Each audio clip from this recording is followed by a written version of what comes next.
Welcome to the Motivational Medium podcast.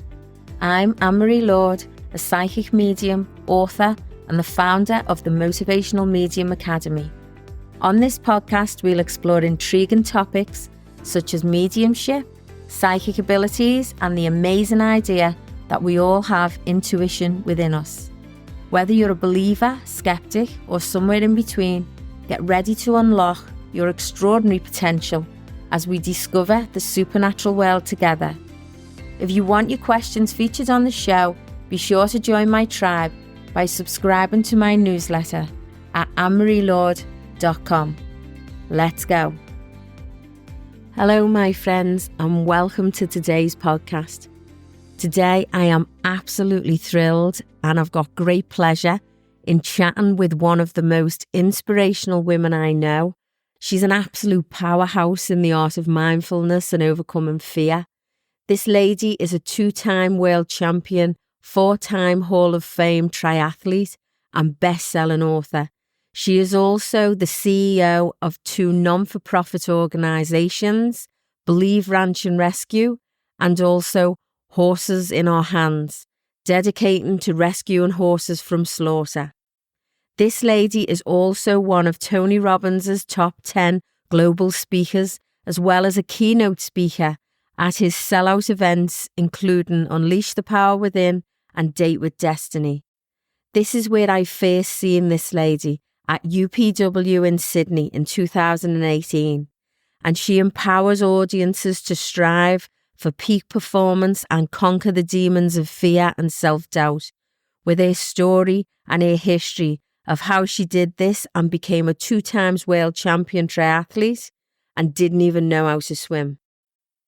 And unfortunately, in late 2019, this lady faced her most challenging battle when she was diagnosed with acute myeloid leukemia. Despite being given less than 10% chance of survival, she has been cancer-free since May 2020. And in her best-selling book, Finding a Way, Taking the Impossible and Making It Possible, she dedicates her survival to her love for her beautiful wife, Beth, her mum, her sister, and herself, also her amazing animals, friends, and faith. Her story inspired me so much, I wrote my best-selling book, The Grateful 3 Approach to Life. Whatever she does, she pours herself into people around her and changes lives for the better, and her results can be seen all around the world. There is so much more I could say about this incredible lady, but I am itching to jump into our chat and discuss all things love, spiritual, and overcoming fear. Welcome, my friend, Siri Lindley. Thank you so much, Anne-Marie. I feel so blessed to be here with you. You're such a shining light, and it really is truly a gift to be able to share this time with you and your listeners. Thank you so much. Now, as we've just talked about, we've been up bright and early, and I've not hardly slept. I've been that excited to get you on the show because I just know from seeing you in 2018 on Tony Robbins, when I first set eyes on you, I thought this lady is a shining light, an absolute amazing person, and needs to shine a light on this world. And then all the things that you talked about was how much you'd overcome fear and, to achieve your goals. But one of the things that you overcome more than anything, well, I'll let you talk a little bit, if you don't mind, about this, because I've got so much stuff that I want us to talk about. But unfortunately, in late 2019, you were diagnosed with AML, acute myeloid leukemia, and your strength and your power was really tested at this time. Do you mind speaking about this with our listeners and how you overcome that? Yes, Anne-Marie, I'm happy to talk about this because I think it's everyone's worst nightmare, cancer and acute myeloid leukemia. My grandfather died of that when I was just a young girl. And this came at a time in my life where I had spent my entire life working to get to the point that I was in my life. And what that meant is that I finally felt free to be all of who I am. I finally loved myself enough to love another. I had found the love of my life, my wife, Rebecca. I finally was living a career that was on purpose. I was serving a mission and able to share everything that I had learned, the things that I'd overcome. And I had never been so happy. I think it's the first time in my life where I didn't feel that I was suffering internally. And then this happened. And it was so terrifying to think that now I'd finally found everything that I'd been dreaming of in my life that I'd worked so hard to find, and it could be pulled away from me. AML is a disease that can take you within weeks. It's very quick. It's very deadly. But in the moment, I was standing in the kitchen when basically what happened is I went to get a hip replacement because as an athlete, I had trained so hard and so crazy to get from where I was to becoming a world champion. And I needed replacement parts. My body had fallen apart. So I went in for a hip replacement. And I remember I was trying to get it done quickly because I wanted to be back dancing on stage at UPW, Tony Robbins event. That matters to me because it's a way of expressing just, being who you are and the joy in that. So I had gone in early to get my hip replacement and they came out and said, we can't operate. There's something really off with your blood work. So after further testing, my doctor called me. I was in my kitchen with my wife, the love of my life, and I put my doctor on speaker. And he was very serious and his tone was not one you want to hear. And he said, you have acute myeloid leukemia. And what further complicates this is you have a genetic mutation. And this is going to be nearly impossible to treat. And in this moment, my wife, she has tears flooding down her face. She's screaming like at the top of her lungs. And I'm sitting there and I'm listening to her crying and I'm listening to his words. And in that moment, what I'm hearing is, this is the end. And my entire being was like just absolutely turning upside down. And I'm terrified and I'm like shocked. But I say out loud, this is not my time to go. I am going to survive and I am going to thrive somehow on the other side of this. Now, in that moment, I didn't believe that. In that moment, I'm terrified. I'm hearing that this is the end. I'm hearing that there's very little chance.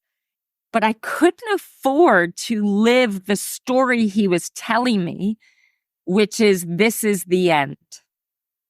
Because anything that we give the meaning to, that this is the end, that is going to affect how you show up.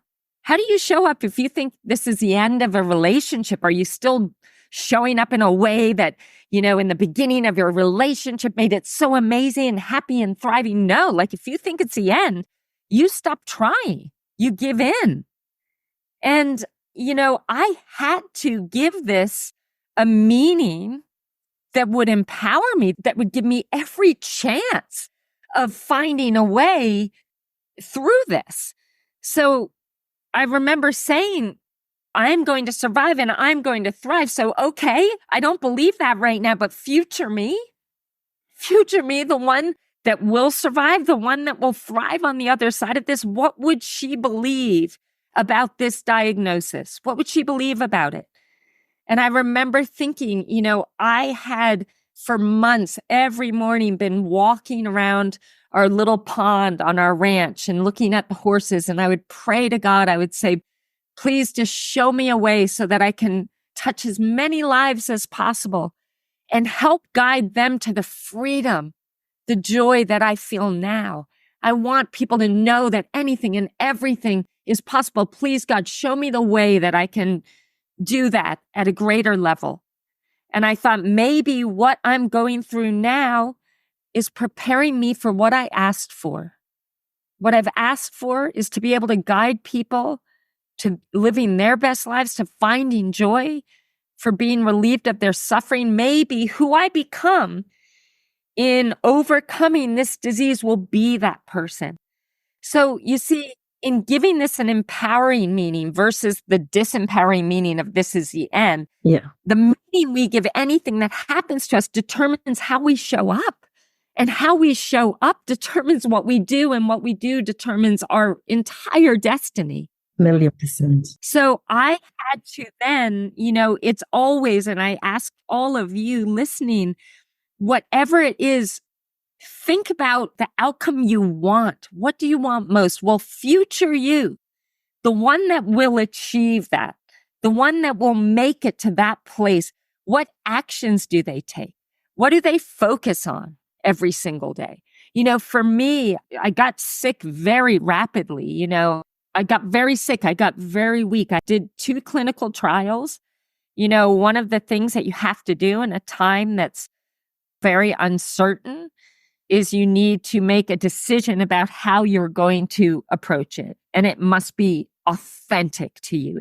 No matter what people are saying, it's what do you in your heart feel is right. Yeah. And for me, it was doing 2 clinical trials. That was really kind of my only option. Mm-hmm. And the right decision is the one that you make and you never look back. You never question it. You just go all in on that. And so I had to be her, the future me that's going to focus on everything she has: health insurance, a loving partner, a loving mom, doctors and nurses, clinical trials that are going to give her some hope. Like, focus on what you have, focus on what you can appreciate. And I hatched the channel from how scared I was and how sick I was to focusing on what I had, what I could appreciate, because that gave me just a little bit more energy to actually put up a fight. Yeah. And I think that's so very important, to do what future you, the one that achieves what you dream of achieving, do what she does every single day. Even if it doesn't feel like the thing you want to do, you must, because that is what will get you to where you want to be. Yeah, 100%. I remember when you talk about this, it brings up something that I remember when I first seen you at the Tony Robbins event. And Tony Robbins said something about life happens for us, not to us. And I remember at the time, it was the first event I'd ever been to. And I remember thinking, well, I was 27 when my mum died, and my mum was 47. And straight away, I wanted to get a bit defensive and say, well, that didn't happen for me. And then it was like in a heartbeat, I thought, oh my God, I am standing in an auditorium with 8,000 people in Australia. And as you can tell by my accent, I'm not from Australia, I'm from Liverpool. And I was like, I wouldn't have been here if all that stuff, if my mum wouldn't have passed, if I wouldn't have looked after my mum through 4 years of cancer, I wouldn't have gone on to become a nurse, a palliative care nurse, and then come to Australia with my nursing. None of that would have happened. And honestly, it was like all this is going through my head in a heartbeat. And listening to you speak about that, how do you feel about life happened for you? First of all, it's been true in every single circumstance in my life. And I ask everyone listening, what if you put that question to all the toughest things that you've been through and just consider it for a moment? Just step into the idea that that was life happening for you, not to you. Just entertain it for a moment, because what I find is that belief, which I imagine like you, Anne-Marie, that is a belief that I live by. When something tough happens, like I just am always, well, this is life happening for me. And in that, I avoid so much suffering. Like, even if maybe you don't believe this right now, maybe you want to fight me on it and say, no, how could that be life happening for me? Yeah. Just try it on, because you become empowered. In that moment, you go from living a story of the victim to the story of the victor. Love that. where you go from a place of like sadness and despair and regret or whatever that is to a place of, wow, I am so grateful. I see how that was life happening for me. So this belief serves me. This is a loving and kind thing for me to do, is to believe that and to look for how that has been the case in everything. You know, my dad, well, I won't go into that whole story, but every really heartbreaking thing that I have experienced in my life was responsible for the most beautiful moments in my life. It's responsible for who I am today. Like you're saying, it is responsible for this extraordinary human that you are, Anne-Marie. And isn't that the kinder way to look at things also? Isn't Definitely. that a way to love yourself? Yeah. You know, at that time, like as you say, try it on. It's the hardest suit to put on, isn't it? Because you're going through this absolute storm of poop. You know, it's like, it's like, how can I find the good in this? You know, it brings me to something I used to say to my son when he was younger. He was so afraid of exams and things like that. He decided, well, I just won't try because I'm not afraid of showing up for an exam and failing. He just wouldn't try. So in my book, I know you've read my book, we talk about, I'm so excited. So I taught him this method to say, I'm so excited about exams. And he just used to look at me and start laughing and go, Mum, you're mad. And I'd say, I know, but I'm so excited. Come on, do it with me. And it was like, wing it till you believe it. You know what I mean? That's right. And you said that.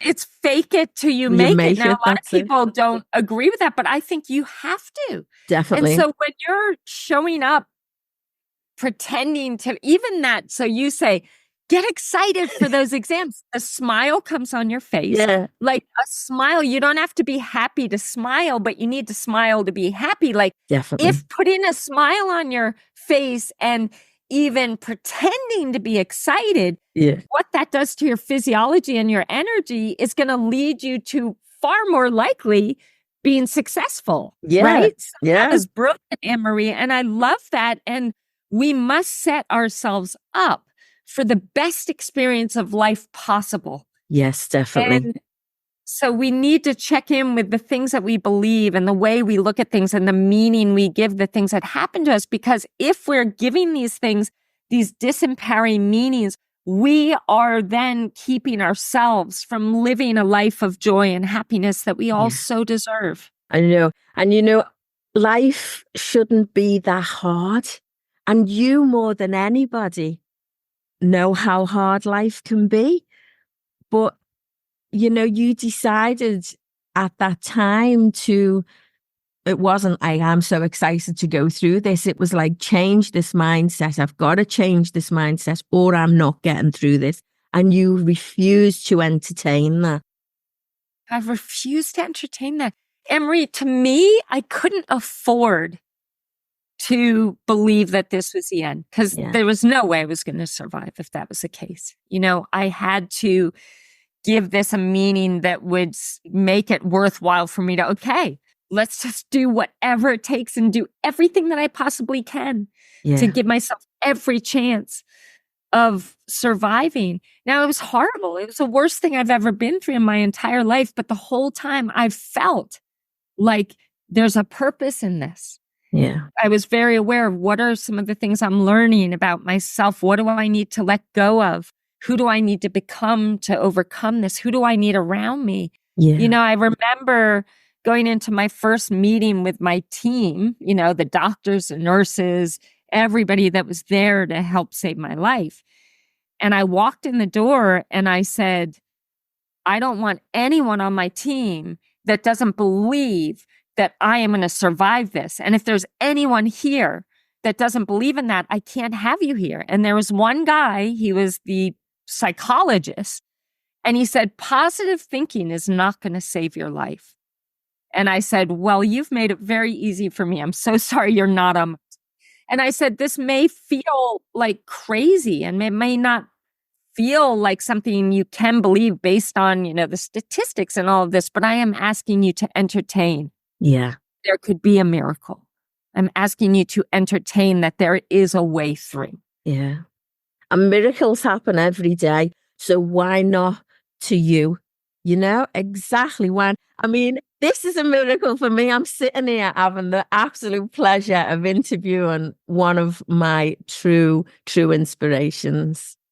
Well, it's a miracle for me as well to have this blessed opportunity to share this space with you and with your incredible listeners. So thank you. Thank you. Now, that story, you and me and everybody else can take so much away from that story.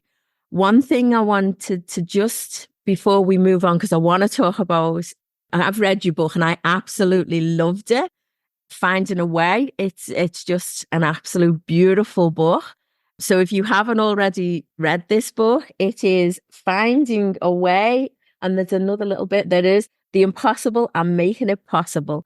Absolute brilliant book. Please go out and buy this book. It's amazing. Or listen to this book like I did.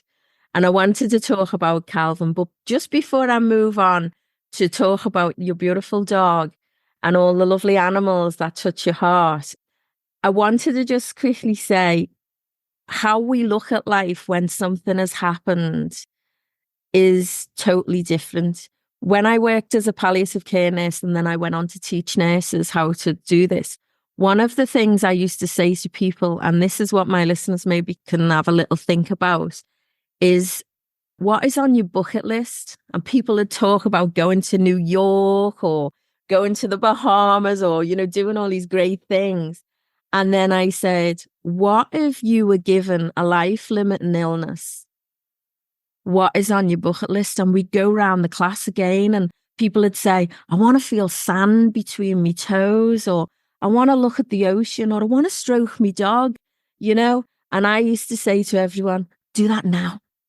You don't need an opportunity. See it now, feel it now, and sit in that moment and do it now. And I believe that's what you did. That is so beautiful. You've just given everyone such an extraordinary gift. And that is typically what people learn through a fight with cancer. So I thank you for sharing that. And here's the thing, everybody. I so often hear, I'm saving this for a special day. Today is the special day. This moment right now is a special day. Do those things now. And actually, you know, it was very close whether I was going to live or die. And I remember lying in my bed and thinking, you know, am I happy with the life that I've lived? And will I be okay if I'm not here tomorrow? And I realized in that moment the things that mattered most to me, and it was nothing that we humans think about. For me, it was I wanted to know that I loved with all my heart. Yeah. I loved others. I loved what I did. I loved myself, that I loved with all my heart. I wanted to know that I lived fearlessly, which means because everybody, we're going to be afraid of so many things in our lives. And if we let that fear stop us, we won't do any of the things that we are born to do. So I want to live courageously. I want to give a voice to those that don't have their own. And the last thing, I want to make a difference. You know, did I make a difference in this lifetime? Oh, yeah. So I vowed in that moment that if I have a tomorrow, like what happened was I became so grounded in my purpose in this moment where I'm hanging by a thread. And I vowed to myself that if I have a tomorrow, my focus every day is to love with all my heart, to live courageously, give a voice to those that may not have one, and to make a difference every single day. This is my bucket list. Yeah. You know, people ask, well, what's on your bucket? That's my bucket list. I just want to do that every single day. That's right. Today is a special day and we are so grateful. I am so grateful, my friend, that you're still here and you decided to do that. You know, we talk about, you know, today is a special day. Sometimes we run through life so fast, we miss that. You talk about like, don't save not until tomorrow. Put on the good knickers, put on the good underwear, wear the amazing perfume. Like, Emery, I love you. Yes. And this is so important, everybody. It sure is. Important. It sure is. And love, like today is today. Today's your last day. Love, love, love. It conquers everything. I used to say that to my kids growing up. I say, sometimes it will be a stormy day and it'll be a rough day. But if you love and you're a good person, you'll come out the other side. And that's all I could ever offer them. That is wise, wise, and beautiful advice. Oh, beautiful advice. So everybody write that down. Yeah. Advise your kids on that. Love conquers all. Love heals all. Love is always the answer. Love is always the answer. Definitely. And, people say, yeah, but how do you love somebody that has really been hateful or really been not very nice or not very good? And I always say to them, okay, don't take away that hate as such, but make your love stronger than the hate. And if you make your love stronger than the hate, then that will win. So focus on that rather than the hatefulness. Yeah. And that's the difference. Absolutely. Yeah. And having the intention to just send love no matter what. That's right. Also protect yourself, love yourself enough to put those people in the back row of your life. You don't need to give them all your time and attention if they're only spewing hate, but love them from afar. That's right. Understand their humanness and understand that they are this way probably due to pain. Hurt people. But we can love them from afar, but love yourself enough to stay true to you and put them in the back row. That's right. It doesn't mean that you still can't love.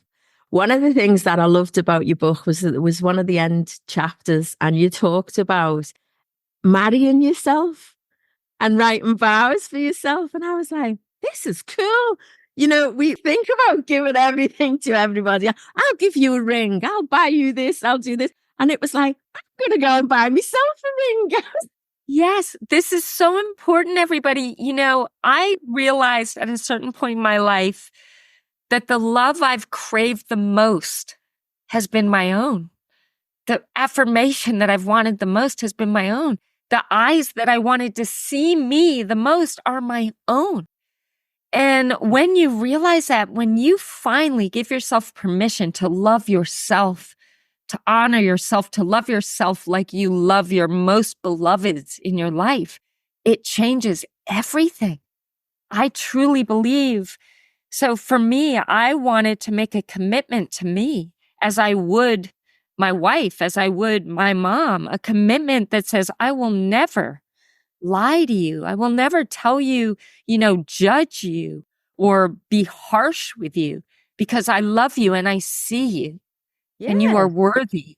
And so that ceremony, I've had so many clients move through this ceremony, and I encourage you because it's like wedding vows. Yeah. You hopefully take them very seriously and you commit to, being kind and being loving in sickness and in health. So when you write these vows to yourself and you make that commitment and you buy yourself a ring or a necklace or earrings, you are going to be much more thoughtful about how you speak to yourself, how you encourage yourself, how you treat yourself. And I think that that is the greatest healing that we all have in store for us, is to truly live a life where we are loving and honoring ourselves. Definitely. I loved it. Again, please read the book. You will love it. Now, I want to talk about, I'm quite spiritual and spooky. So I wanted to talk to you about your beautiful dog. I cried listening to this on my way to work, by the way, about Calvin and the way he was getting his signs to you through the music. It blew my mind. I was like, yes, this is so cool. Go, Calvin. He was still keeping connected. He still does. This boy, I adopted him when he was already about 4 years old. And it was at a really difficult time in my life. I was in a really horrible relationship, very abusive relationship. And I saved this little boy, and he was very scared, very not trusting. But there was something when I rescued him, there was this bond we shared, and there was a distance between us at first. But first of all, he guided me to finally finding the strength to get out of this really horrible relationship. And after I did that, he was by my side every single moment. He was my strength. He was my teacher. He was my guide. He was my love. And I truly believe that he's the one that guided me to my horse, Savannah, that made no sense at all. But she's ended up being a very important piece of how I survived leukemia. But this dog, there's just something about him, like that he died in 2018. I still cry like this about him because I miss him every day. But I also know that he is with me every single day. He leaves feathers. He guides me. Like I know when I have a question, like he delivers the answer. But here's the thing, everybody, just so I don't get off track, because I could talk about him forever.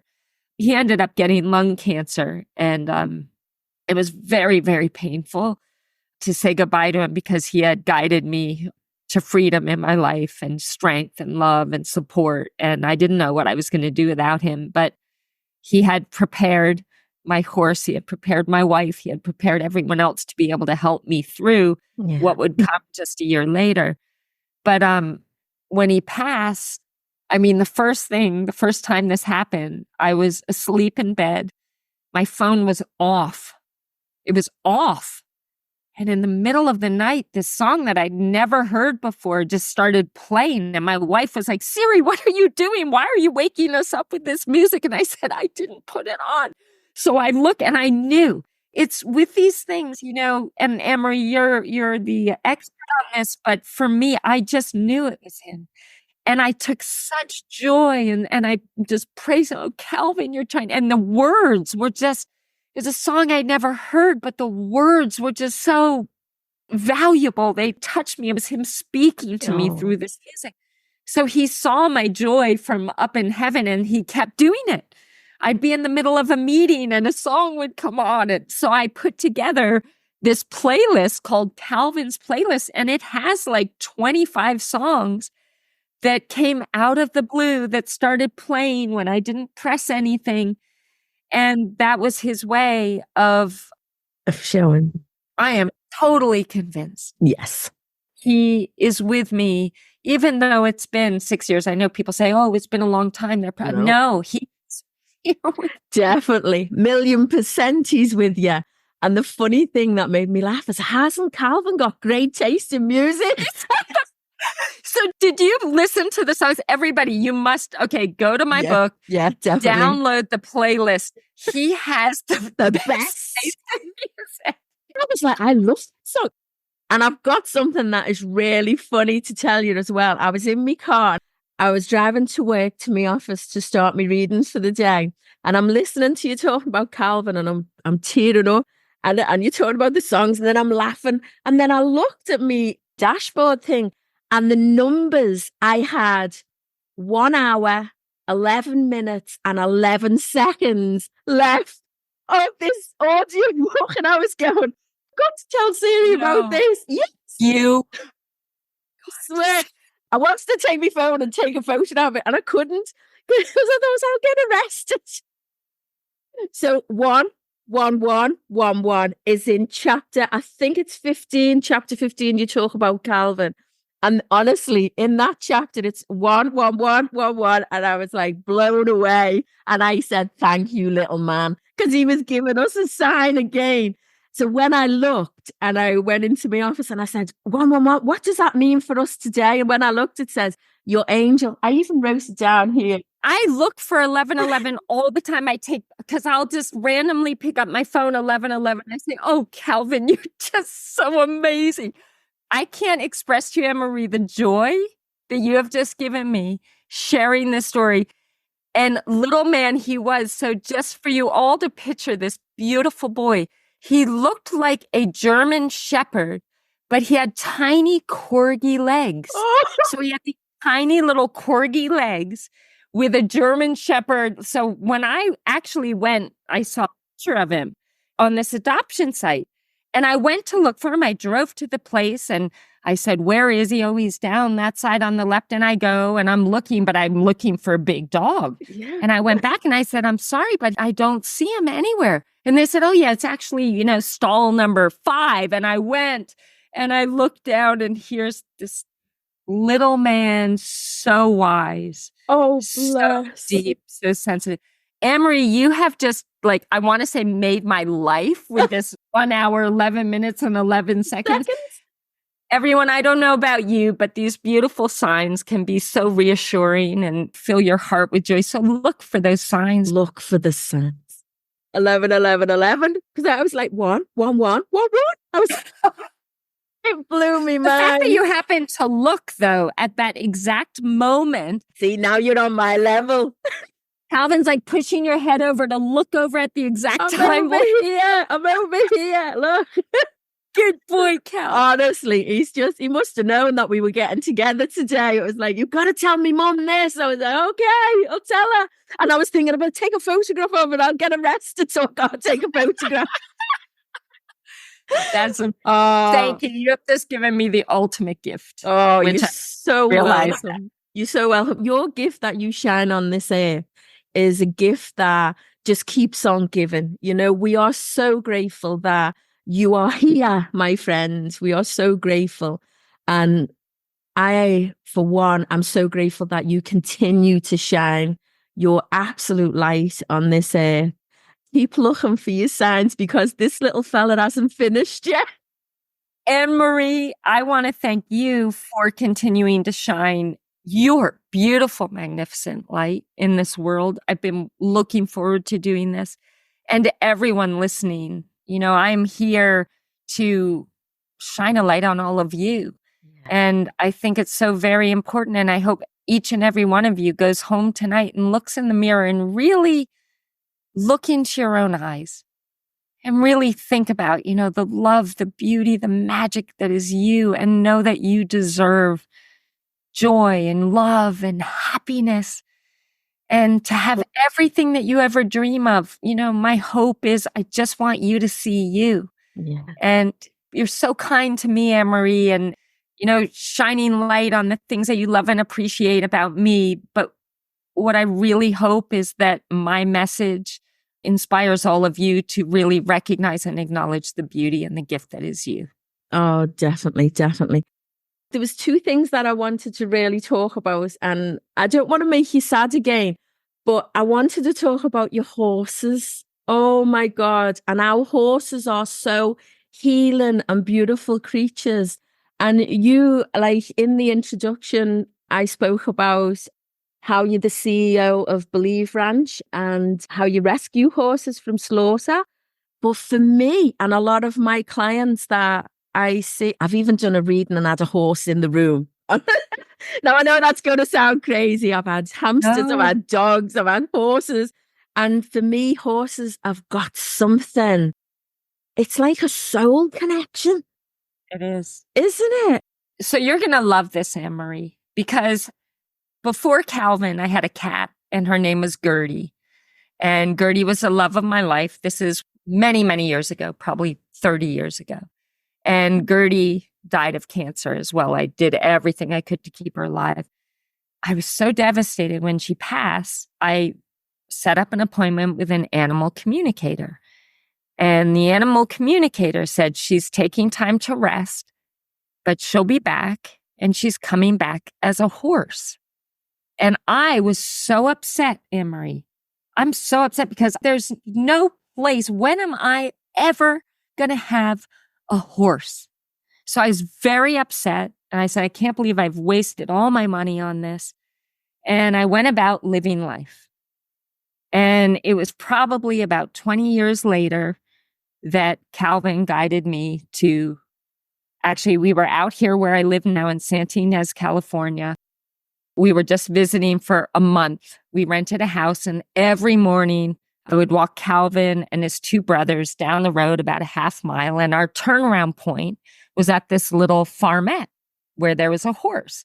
And I really I hadn't been around horses. But we'd stop there and the dogs loved stopping there. And this horse, like I'd pat its nose and we'd spend some time together and we started developing this bond. All I knew is every time I left the horse, and I was writing my first book at the time, every time I left, I felt so grounded, so centered, so happy and peaceful. So at the end of our trip, we were getting ready to drive home, my wife and I and all the dogs. And I said, wait, I need to stop in this store. And it was this tiny little horse store, like sold horse stuff. And my wife looks at me like, why in the world are you going in a horse store?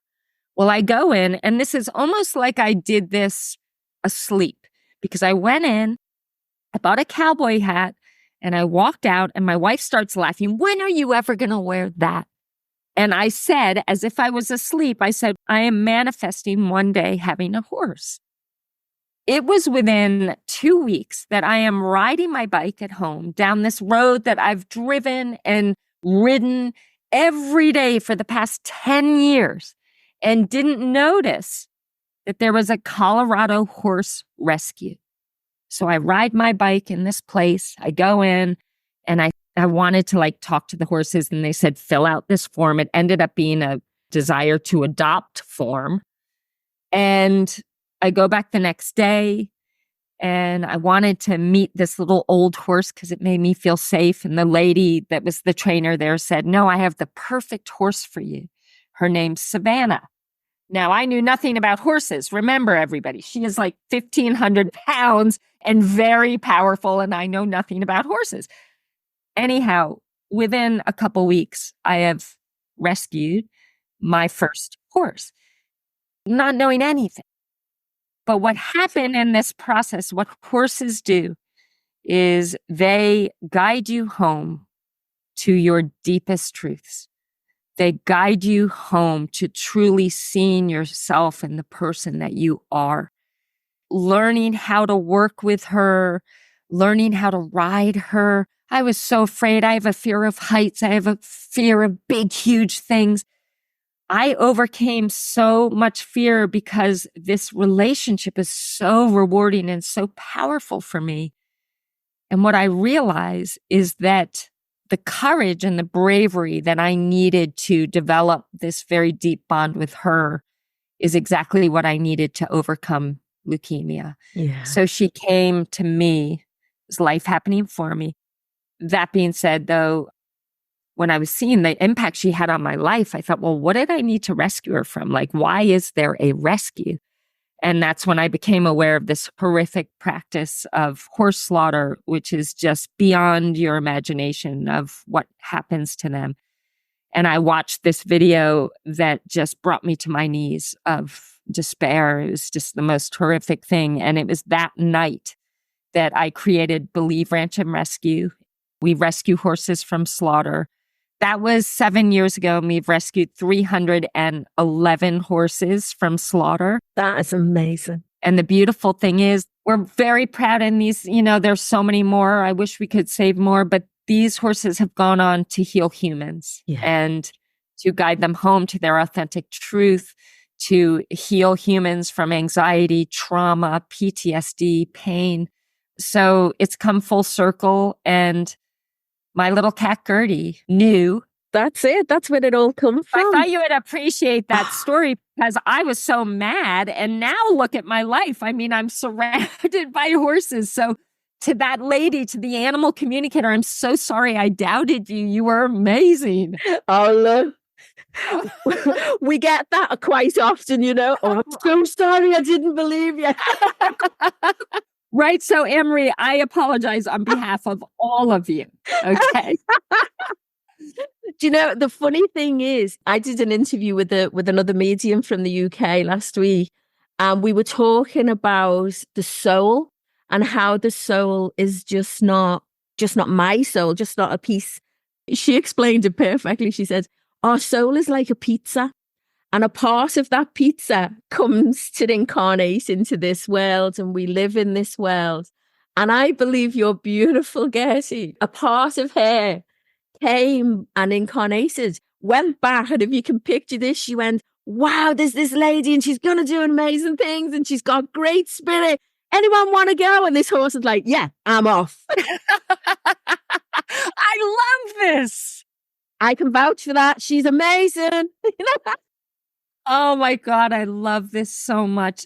You have such a gift, Anne-Marie, and I experience this every day ever since I've opened myself up to this beautiful connection. Yeah. It's unbelievable. You talked in your book about St. Anne's and you used to go to the church in St. Anne's. This is another aha moment for me because I was raised Catholic. And it wasn't really about religion for me, but I used to spend a lot of time in church because I loved the energy. And when you talked about it, I was like, she felt the energy. I read that about you. I remember it was either in your book or I read that somewhere.